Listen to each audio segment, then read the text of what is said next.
Okay, I'm ready.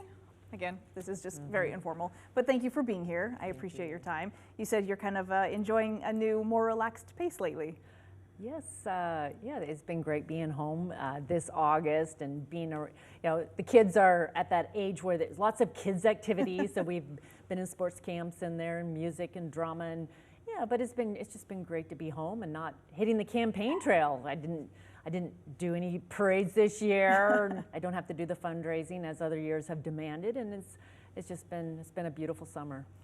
Why did you decide now was the time to step away? What made you decide not to seek re-election? Yes, well, it was a tough decision, and there had been other times when I had considered not running for re-election. I never imagined that I would serve in Congress as long as I have, but it was coming up on 20 years, and the more I thought about it, the more I thought this is a good time for me. I'm really proud of what I've been able to accomplish on behalf of the people of Eastern Washington, and there was going to be a new era in Washington, D.C., and I thought, you know what, this is just a good time for me to come home. As you look back, what do you feel are your biggest accomplishments?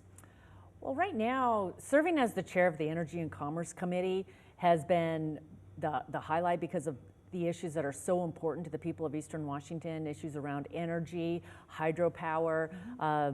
It's the committee that we've been able to get the price transparency for healthcare, the Teaching Health Center funding. But I reflect on when I first ran for Congress and Senator Slay Gorton, at the time, he said, you want to get on Energy and Commerce, Cathy. That's the best committee for Eastern Washington.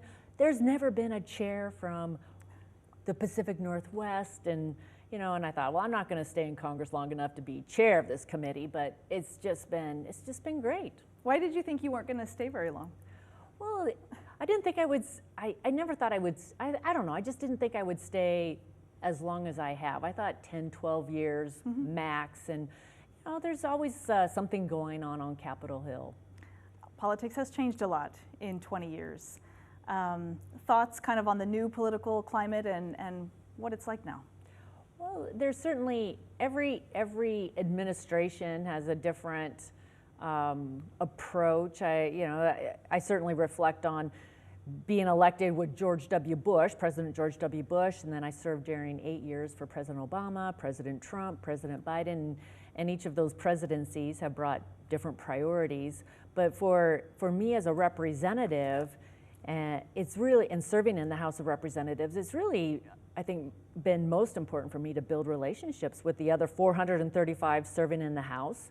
I believe that we must reclaim our Article I constitutional responsibilities in the House, which is the power of the purse, the oversight, and in that regard, although administrations change, the role of the House of Representatives, which really is an amazing institution representing every corner of America and is very representative of the nation, that continues and is probably more important now than ever. What do you think are the biggest issues for Eastern Washington right now?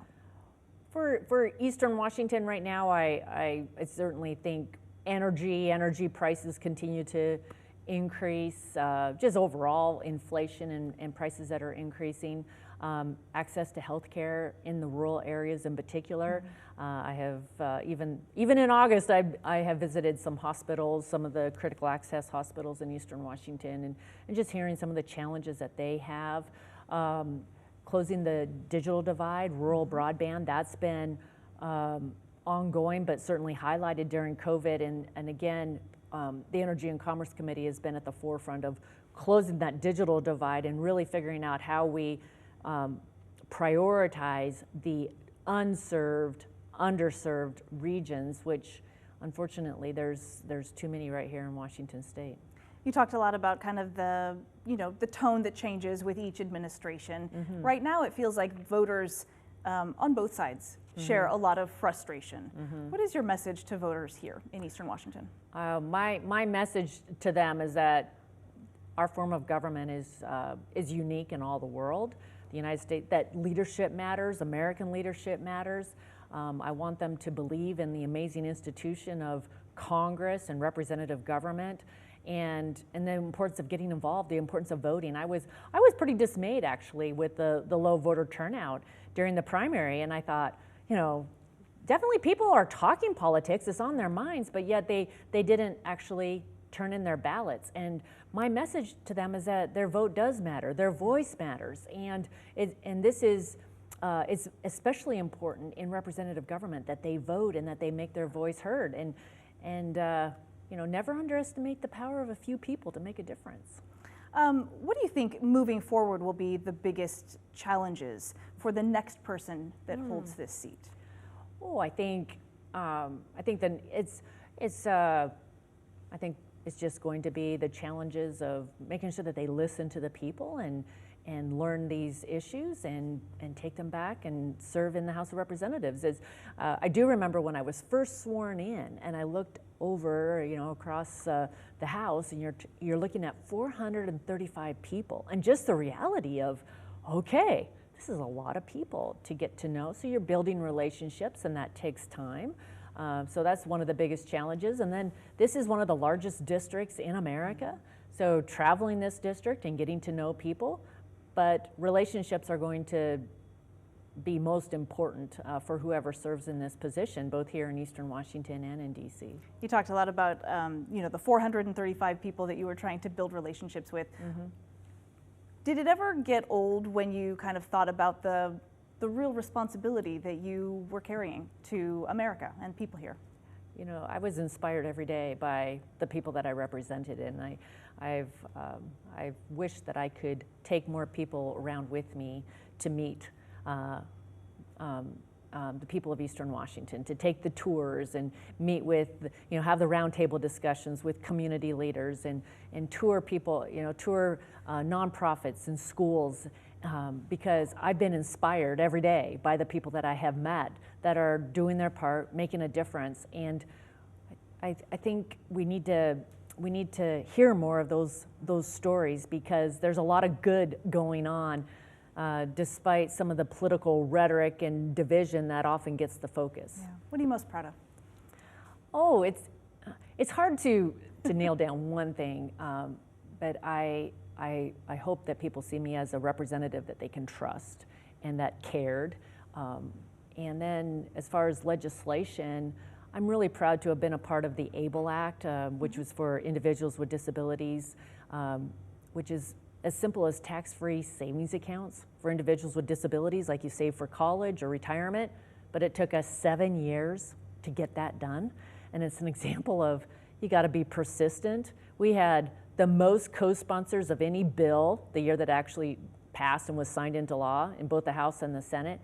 But now we've worked on able to work, able age adjustment. Now we're working on able 3.0, so continuing to build on opening up more opportunities for individuals with disabilities. Anything that you had wanted to tackle that you just didn't get to?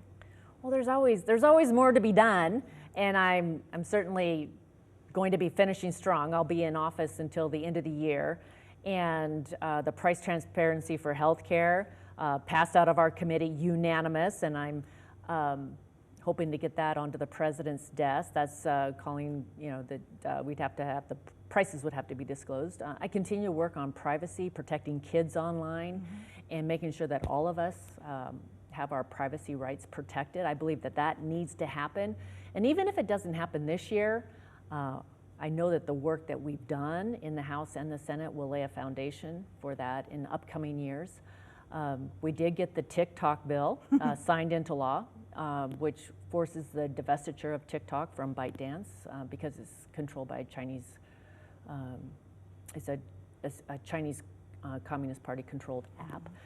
So there's always more to be done, but I'm gonna make sure I'm working hard till the end.